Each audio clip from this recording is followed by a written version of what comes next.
اهلا بيكم وحلقه جديده من بصراحه. الحقيقه معانا النهارده نجمين مفضلين جدا بالنسبه لي، وهم اصدقائي كمان. والحقيقه وجودهم في حلقه واحده الحقيقه هيبقى حاجه مهمه صعبه جدا بالنسبه لي. معانا الحقيقه انا مش عارفه اقول عليه ايه.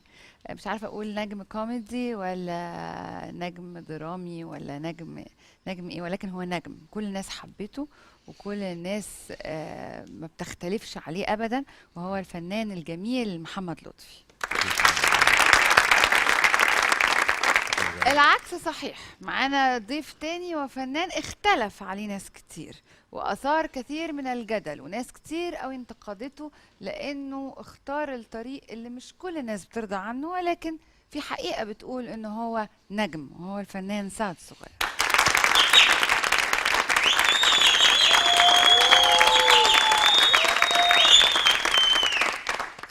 زي ما قلت، يمكن استعمال الرقص كتير في أغانيك خلى ناس تقلق منك، يعني بتحبك بس ما تحبكش، يعني تحبك بس تقولك ما عملش اللي هو بيعمله، او ما قدمش الفن اللي هو بيقدمه، مع انك نجحت وبقيت بطل سينما.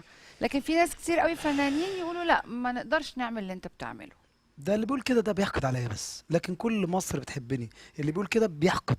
امم لو مطرب او ممثل، لو مطرب يبقى بيحقد على صوتي، لو ممثل يبقى بيحقد على تمثيلي او ادائي او فني. طب وليه ما تحترمش وجهة نظره، ان هو شايف ان انت بتقدم نوع من الافلام مش اي حد يقدر يقدمه؟ ما هو مش ناقد او مش حد انا بحبه عشان اتقبل منه. انا شفتك في لقاء بتقول انا اقرب الى المونولوجيست. انا مرجست فهو شفتيش مش شكوكو كان بيعمل ايه زمان؟ بالظبط. لكن العصر اتطور بقى ومبقاش فيه الجلابيه يعني انت والكارتور، بقى انت فيه ترضى، نضاره بصي لذيذه ربنا انت ازاي. يخليك. ترضى ان مثلا الحاج احمد السبكي يجيبك وتعمل فيلم ويجيب لك مثلا فنانة راقصة، ويبقى كل الفيلم عبارة عن افيهات كده، اي حاجة ورقصتين وكلمتين واغنيتين وخلاص؟ ده انا قبلت. قبلت؟ قبلت بالفعل وعملت فيلمين. اللي هم فيلم ايه؟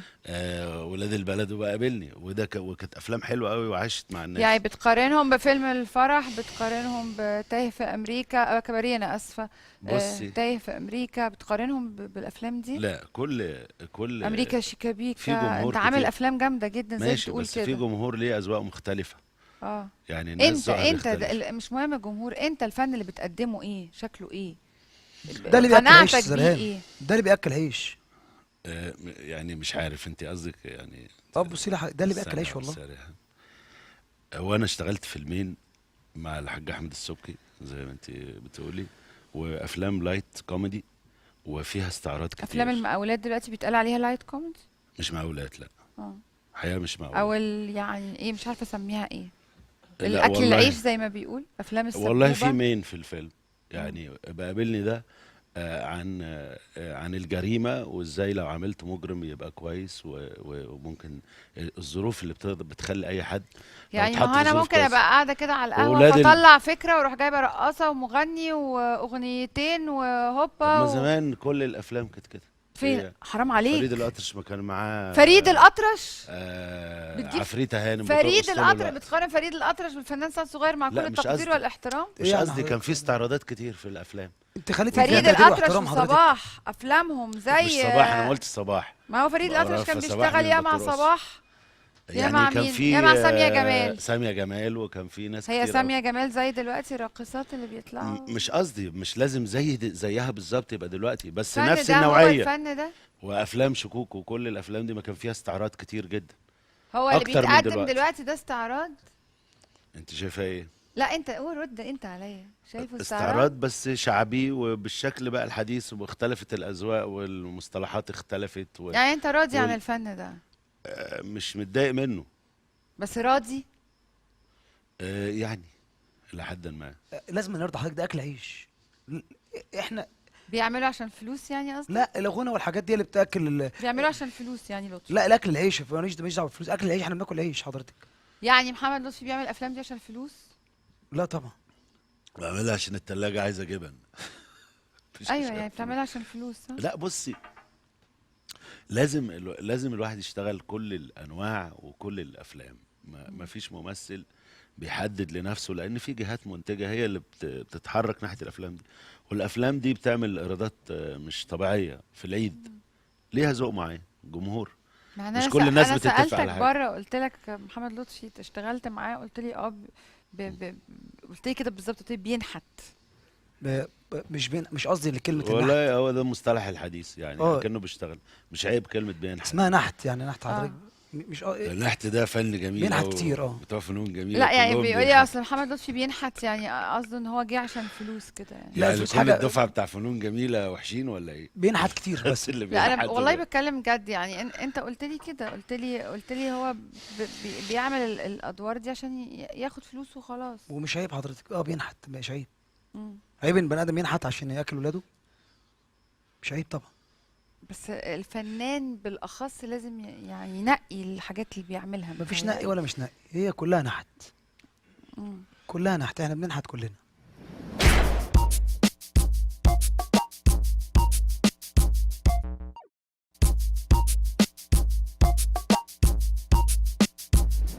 ليه واحد فنان زيك قديم وعمل حاجات كتير وعمل ادوار ما حدش يعرف يعملها، ويجي حد يسبقه يبقى نجم ويحقق ايرادات جامده جدا وهو مش ممثل اصلا؟ نيتي مننا حلوه صافيه.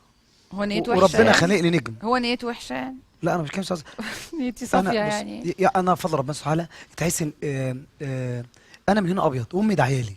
امم انا كنت بحلم مامته داعيه عليه اهو. لا مش قصدي، انا اسف، ربنا امال ايه يخليه. سعد اللي انت بتقوله؟ انا نمت، انا ربنا خليني نجم كده، انا ربنا بتورطي خليني. ليه؟ ليه يعني ايه؟ بتورطي؟ ليه بتورطي ربنا الراجل؟ خليني يعني انت سبقت محمد لطفي عشان امك دعيالك؟ لا عشان نيتي كويسه من جوه. هو نيته وحشه يعني؟ لا مش قصدي يا فندم، عزيز لا، انا بتكلم عن أيوة. نفسي، حضرتك ماليش دعوه بينا. اه. انا نيتي بص كويسه ده حضرتك. وقت، لا بصي انت ما تعالي. بتزعلش لما كنت تروح تشتغل في فيلم لسعد الصغير وتبقى ما دورك كنتش اقل؟ اشتغلت في فيلم على فكرة. اسألي سعد، احنا أول فيلم كان هيعمله في حياته كان معايا. كان اسمه و... محمد و... لطفي. و... وانا بشكره وأنا طبعا على ده. طب لما أول عين الآية شافتها من تتقلب فريد عبد كده، لما الرحمن. الآية تتقلب كده ما يحصلش نوع من وبعد الحزن؟ كده حصل ان هو عمل فيلم مع حسام يعني السبكي. مع احمد السبكي. كان اول وساب واحد الفيلم. فعلا اسمه محمد قال لي تعالى مثل، وكنت بروح له المعادي، كان يقعد يعلمني. ما بتزعلش بجد؟ وكان بيجيب جبنه رومي. والله جبنا رومي. ايوه مش حاجة تزعلك بجد ان انت ليه؟ تجيبه يشتغل ليه؟ معاك هو وبعدين حظه فجأة كويس. بقدرة قادر تبقى هو انت اللي حظه بتشتغل كويس، معاه؟ هو حظه كويس يعني. هو حظه كويس. يعني الحظ والموهبه، خلي بالك حضرتك. وموهوب ان أنا هو موهوب يبقى جدا. مطرب سعد شاطر قوي صغير ممثل كويس بيمثل كويس. طبعا. احسن منك؟ يعني مش ليه كده؟ ليه بسألك احسن منك. ليه السؤال الغريب ده؟ سعد الصغير بيمثل احسن منك يا محمد يا لطفي؟ اكيد. بجد؟ طبعا، والا ما كانش بقى نجم كبير كده وعنده ده أفلام. سوري تطبيل يعني ولا؟ انت بتقول كلام زي مش- ما انت تشوفيه هو بيمثل كويس. ده عشان انت بتشتغل معاه في فيلم عشان يعني؟ بنشتغل مع بعض من زمان يعني، لا، اشتغلنا مع انت بعض. بتقول الرأي ده عشان انت بتشتغل معاه في فيلم مش عايز تخسره؟ معقولة ده رأيك؟ لا مش كده بس ما تقول لها انت حاجه يا سعد. انا طب غني انت محرج؟ بيغني حلو. انت انا بقول محرج؟ حاجه بسالك انت، بيمثل انا كويس. ماليش دعوه. بيمثل ولطيف. احسن منك؟ ما اقول لك ما حضرتك حدش يقدر يقول كده، ما فيش حد، انا ما اقدرش احدد ده. اصلك قلت دلوقتي ويعني الوسط يزعل منك يعني، يزعلوا ليه؟ عشان رأيك ده مش حقيقي. يعني انت شايف ان انا حضرتك طب بمثل هو لو وحش؟ انا احسن من منه محمد؟ مثلا ممثل هقول ان انا احسن منه؟ ينفع يبقى شكلها مش على حلو. الأقل خبرتك أكتر منه، ممكن. تاريخك أطول منه، تعبت أكتر منه. اوكي، دي كلها حاجات حوافز كويسه. احنا في حريه خلاص بعد الثوره محدش يفتح بقه كده. قلت لك إيه؟ قال ايه؟ قال لك بعد الثورة أي حد بيقول أي حاجة، ده فعلا. كل واحد يقول هو عايزه، يقول رايه بصراحه، هو كويس. رأيه إن أنت الحمد لله اتعرفت بسبب فيلم سعد الصغير. ليه إيه؟ اقول لهم على موضوع البوكس ساعه ما كنت شارب. بشربش. كان بيلعب بطوله بره، وحط له في الميه خمره من غير ما يعرف. ده موقف ده عادي يعني. وشربها بقى ما الاستاذ. كانش ميه، ده خدت قهوه بالنبيت. كل كنت علقه عايز في اليوم افوق ده. قبل مات كنت بلعب مات في من وزن. الضرب. لا بالعكس، ده انا ضربت وكسبت كمان، بس كنت هتشتم من الاتحاد. لا انا فاكر، ايوه المدرب كان هو اللي بيحكي لنا. ده موقف. حتى المدرب خلاك سوري ترجع عشان تعرف تكمل، صح؟ لا ما انت لو بعدين. فتحتيني هقول لك بلاوي، بس هو يقول لي افتح. ما هو على فكره هو ممكن يقول عليك بلاوي برضه. لا خليه يقول. خليه هو يتكلم احسن. اتجوز واحده 24 ساعه بس، يعني احنا رحنا انا هو اتجوزها اخر الرحله طلقها. فاكر انت دي؟ ده مجنون. اتكلم ولا ايه؟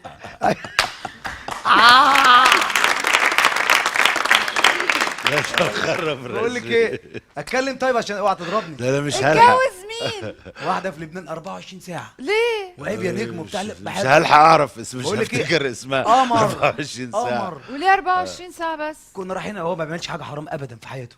المهم رحنا برنامج، فهي كانت قاعده سوري مع الجمهور كده، قال ولا شايف المزه اللي هناك دي؟ قلت له، قال لي عماله تبص لي، قلت له ببص لي انا من هنا شمال يمين، ببص لقيت ايه؟ قال لي طب بص عايز تعرف ان هنا، راح جايبها، راحت واخد التليفون وبتاع، قال لي بقول لك ايه، بعد ما خلصنا البرنامج لقيته واقف على جنب كده، قال لي بقول لك ايه، البنت جايه لنا على الفندق. قلت له مين يا ابن اللعيبه؟ قال لي والله جت اتاريها هي بنت يعني، فقلت له انا معجبه بيك وبحبك. بقول لك ايه، اقول لك ايه، هي بتحب العضلات بتاع كمان من هنا لهنا بتاع. اتجوزها فين؟ هقول لك اهو دلوقتي الحكايه. جوزتها في الاسانسير لما طلعت الدور العاشر. رحنا جايبين طلعتها في الدور الثالث. انا مش عارف بقى لوحده اكنه حباب. سعد احنا ما سافرناش لبنان مع بعض. بقول لك ايه، ده اللي في بقى. بقول لك ايه، اسمع بقول لك عليه والله، يعني الوحيد اللي احنا انت بالذات ما سافرناش مع بعض لبنان. بقول لك ايه، والله ما سافرنا بقول مع لك بعض ايه، لبنان خالص. بقول لك يعني ما جبناش محامي وكتبنا ورقتين يا نجم. ورقتين، هو لبنان فيها ورقتين؟ يا ورقتين مش نجم. محتاج تكتب يا سعد. مش هدمس نفسي بوثائق يعني. انا بقى انا لا ما هو قال ان انت بتعمل انا ما حاجه رضيتش حرام. يا استاذ، انا ما رضيتش اقول كده عشان يعني شكلك هو جواز شكلك ال قدام. 24 ساعة ده مش حرام؟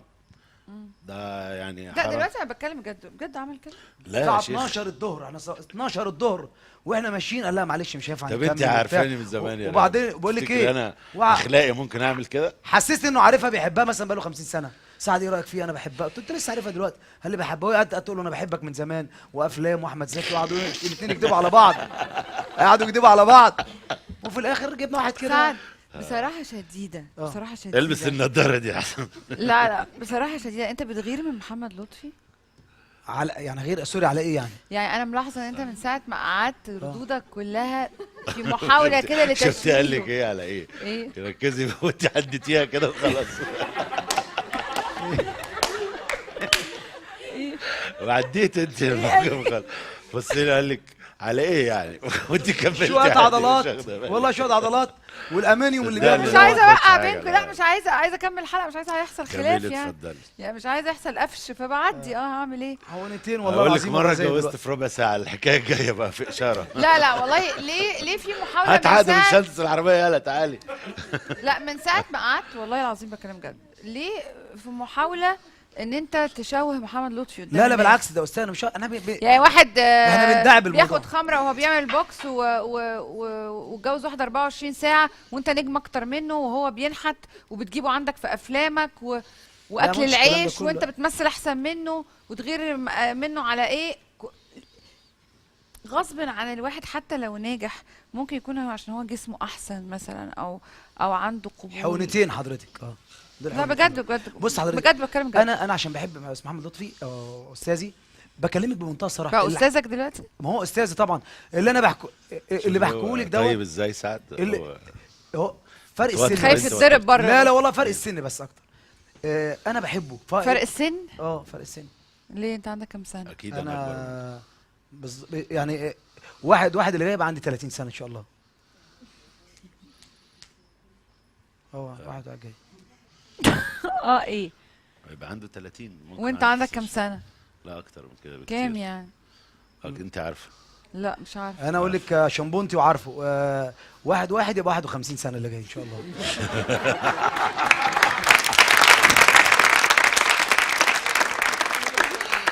واحد لو انا مواليد اللي هو واحد يعني واحد. اصل انا ما بعرفش في التواريخ، يعني واحد اللي جاي يبقى 51 سنه. قصدي السنه الجايه قصدي. يعني محمد لطفي اكبر منك 61. 21 سنه؟ بالظبط.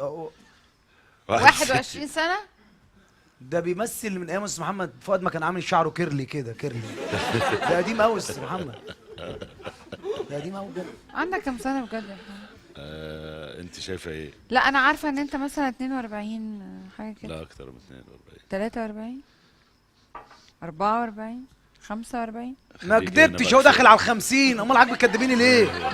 بقول لك اخويا وانا عارف انت عارفه لو في سعد الكاميرات. صغير عنده 30 سنه. لا واحد، لا لا 29 لا اللي جاي اتغدى 29. 27 ولا كام؟ لا واحد، لا اللي جاي ده واحد افتكر بس يا سعد. يا نهار اسود، ده انت شبرا كلها هتعلقك النهارده. انا مش هعمل حاجه، انا هسيب ايديا كده. اكتر واحد بحبه. قولي لي احكي له على بلاويه وانا احكي لك.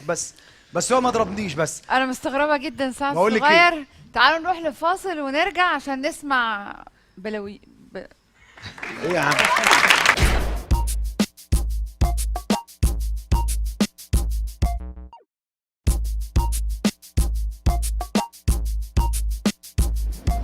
كان علقه انا هو في امبابه. يا نهار ازرق. بص انا كنت اخد القفه كده اكتك علقه. ايه ده انت بتتضرب؟ بقول لك يا ايه ده؟ خرا. لا انت بتتضرب؟ بقول لك ايه، كانوا سيبيه يقول له بيشقطوه كده. عايز. بص الشقط كده والله بيشقطوه كده. امال عامل فيها بس برافو عليك. عضلات وبتاع. خناقه بقى. بص انا كذاب يعني في طبعي في بس الخناقات هو- كذاب. هو كذاب. المهم خناقه كبيره هو في كداب اللي هو اعترف تعلي دلوقتي. صوتك وبتاع ايوه فاهم كذاب وتجري وعياله بقى. بتاع. المهم ايه الخناقه واتس بكلمه والنبي احسن نجم انا بتضرب ومش عارف. قلت له بس كان ده قاعد مع عند صاحب على القهوه مع بقول لك بر. ايه، قلت له بقول لك يا اختار بونت. اسم، اختار اسم. بقول لك ايه يا استاذ، قلت له واحد نبا اسمه بونتي بر احول. بونتي عشان خاطر اروح نعمل ايه. لازم تألف القصه كويس ياما. ورحمه الغالي ورحمه الغالي ما ده حاطين حصل. قدامهم طب احلف انه ما حصل. شوالين احلف. بانجو بص يا جماعة، وفرش احلف. شيش لا، طب بيقطعوه بجد احلف. طب احلف. لا والله طب ما يعني حصل ما حاجة تتضرب، من دي. كلنا بنتضرب. ما احكي لك حصلش أنا حاجه من دي خالص. لا قال وبصي في الاخر هحلفه بالمصحف. راح لما كلمت رحت قلت له استاذ محمد ايه هنروح خناقه كده بس ايه نعمل اي منظر كده بتاع. المهم رحنا استاذ الخناقه. محمد بص في أوردر ايوه انا عمري قلت لك يا محمد. انا عمري قلت لك يا محمد. عمري في حياتي ما اقدر اقول لك يا محمد. على طول بقول له اسم محمد. رحنا الخناقه راح الواد قال لي خلاص أستاذ صالحنا. محمد. قلت له صالحتي انت عبيط يالا. ده انا جايب محمد لطفي. انت عبيط يالا هنولع. فالناس قاعدين كده في الشارع وبتاع كلام من ده وخلاص واصطلحوا. رحت قلت لهم يعني ايه الواد يتضرب يالا بتوه. راح ده قلت له قال لي هم اصطلحوا. لا ما ينفعش الصلح. راح صاحبنا بقى احنا قاعدين احنا في حاره فعمل فيها فرع. انا عارف حاره دكتور زي دي. بتاع استوديو مصر. بقول لك وبعدين؟ ايه وراح صاحبنا بقى يا منطقه مش عارف ايه وعاد مش عارف ايه بتاع وده. لا 88 واحد جايين كده بيجري كده تلاقي حيطه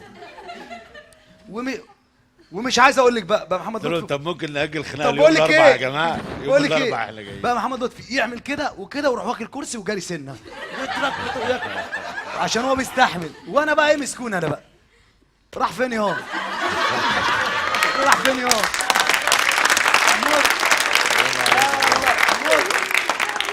كنتش متخيله ابدا. الحمد لله. نرجع من الفاصل ولا مش متخيله ليه فاصل ما محمد خلينا لطفي هنا يتضرب احسن. بصراحه. خلينا هنا. لا نروح فاصل ليه؟ بالكراسي. خلينا لا هنا اصل لطفي طول عمره عامل ان هو جسم 88 واحد هيعمل ايه؟ وبتاع وبيضرب 88 واحد كل بقول لك ايه يعمل خلينا كده هنا. والكرسي تراك قلت ده كده وكرسي. قلت داخل على 50 سنه. تمام. عجزت يا لطفي ولا ايه؟ نو. يا نهار يا سعد اهدى بقى خلاص مش هحكي حاجه. ما تخرفش. خلاص بقولك البلاوه بتاعتك. قال لك ما تخرفش يعني ده تهديد دي من حقيقه تحت الحزام. استاذ دي حقيقه قال وانت لك ما عارف. تخرفش. يلا. والله يا ريهام انت تستاهلي يعني اللي يجرالك. ايه اللي يجرى؟ الخناقات اللي عارفين. حكاها دي كلها مش حقيقيه. لا حقيقه حضرتك. وسيبك من اي حكاوي حضرتك. ما سافرناش مع بعض لبنان. اجيب لك اتجوزت شهود 10 ايام. محمد لطفي بره حضرتك بيشتم في الرئيس وبيشتم في السياسه ومش عاجبه حاجه في البلد ومش عاجب مصر. بيقول لك حضرتك نقعد ونجيب مش عارف ايه بره كلامه غير كده خالص. هنا بقى يجي والله سياسي بقى نجيب الاطراف واسبنسوس في كوتوفريس فمش هينفع. يبقى انت حضرتك منافق انت ما بتردش عليه. مبسوطه. ولا يعرف يرد عدم حضرتك انا رده صح. عليك محسسني ان انت بتقول حاجه صح. لان طب ما انا ده لو صح. حد بصراحه قاعد يعني انا قدامي في كداب برنامج حضرتك انت.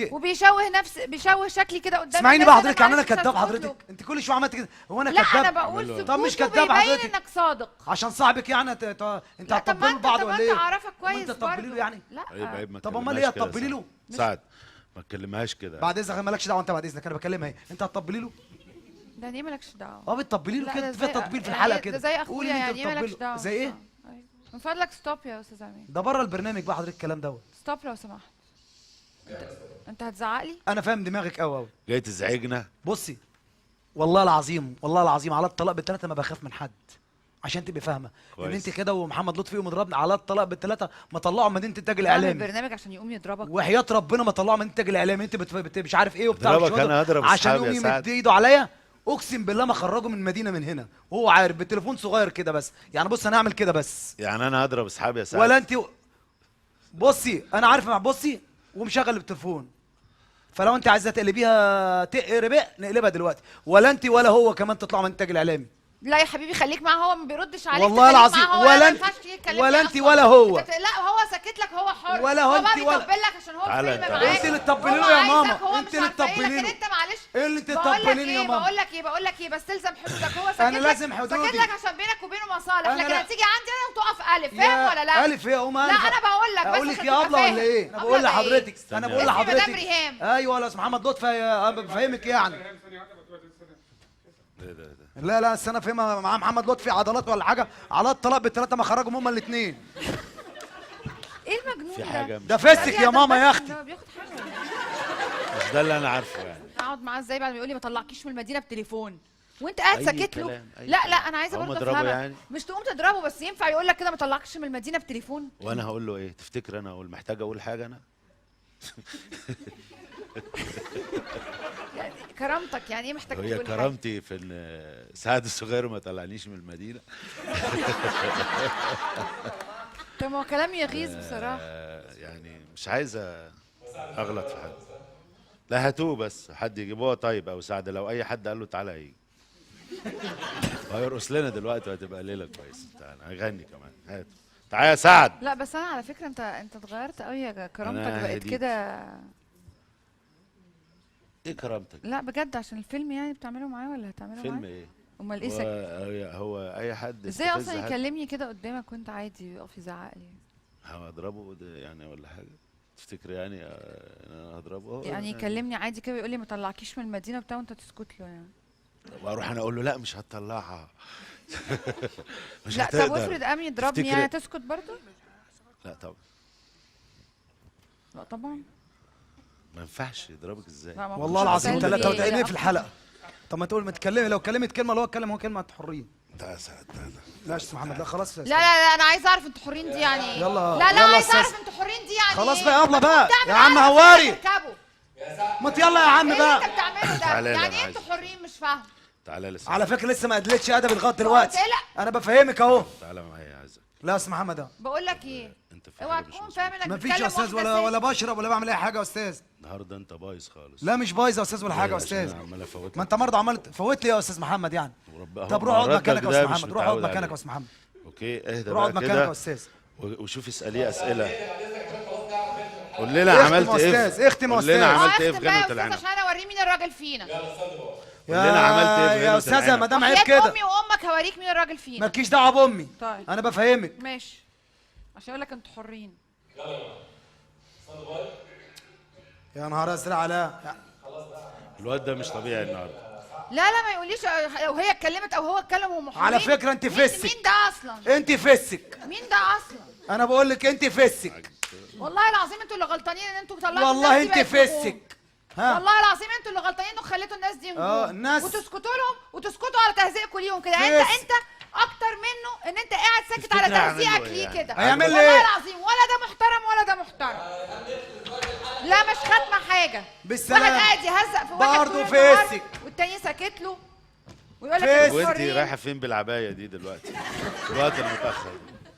مش قلت لك 100 مره ما بتطلعيش في البلكونه؟ تعالي هنا تعالي هنا يا اسماء يا ريهام. روح وراها روح وراها عشان ورايا هي إيه؟ في انت العالم. ايه اللي بتخرف ليه النهارده يا انا سعد؟ ضارب يا عم مش عارف. ضارب؟ ولا حنبوزو. في حد يضرب؟ فكر ان انت ممكن تعمل معايا حاجه فاهم فعماله ايه عشان انت اعمل لك ايه صاحبها. بس يا سعد؟ انت تستاهل حاجه؟ هو واقف هنا وانا تعيط خايف ولا عارف بتضحك؟ هيضربني راح اجيب الكرسي كان امن. تعيط ولا بتضحك ولا بتعمل ايه؟ يا ريهام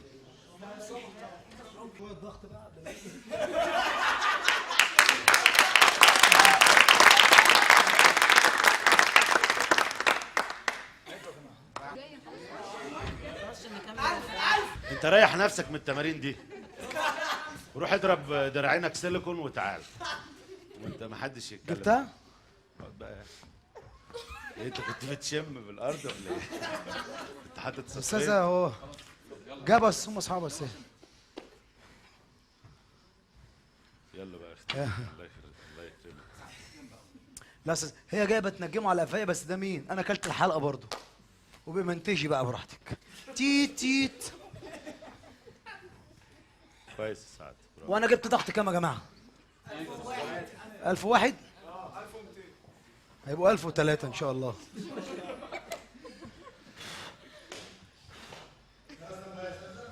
واحد مهايبر ضارب 2 طعميه و2 في شنكاح.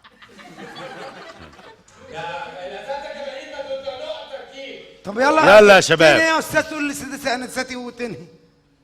زي ما سمعنا محمد لطفي طول الحلقة بيقول حاضر بعدين بعدين، لما نشوف، لما نخلص بعدين، ولما نخلص وهنشوف وسيبيه وسيبيه يتكلم.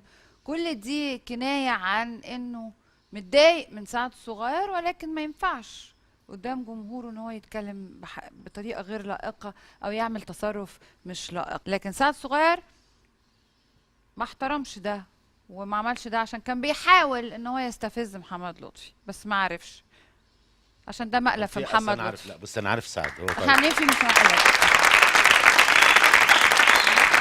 كنت قاعد بتهز كل حاجه. ده كان هنطلع بره وخمس دقايق هيربطني في عمود. وعارفه كان يقول لي ايه؟ نحن غرابه حاف حاف نحن غرابة. انا عارفه.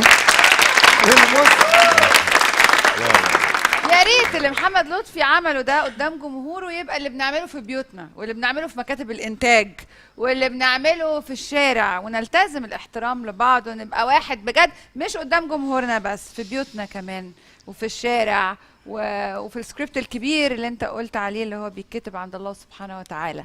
يا رب نختلف ولكن من غير خلاف. اشوفكم بكره ومن غير على خناق خير. يا ريهام ومن غير لو سمحت. خناق طبعا.